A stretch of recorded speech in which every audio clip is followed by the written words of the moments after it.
Такие программы, эта программа не впервые принимается в Республике Абхазия. У нас с 2022 года ежегодно реализуется программа поддержки малого и среднего предпринимательства.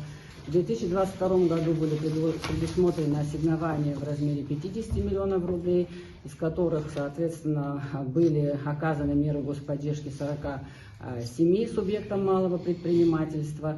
В 2023 году, соответственно, тоже объем ассигнований составлял 50 миллионов рублей и была оказана поддержка 60 субъектам малого и среднего бизнеса. Значит, поддержка направляется на такие отрасли, как туризм, легкая пищевая промышленность, ремесленничество и народный промысел и общественное питание.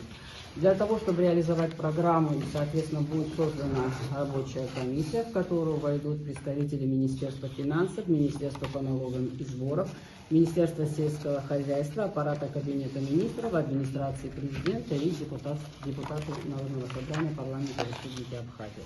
Прошу поддержать.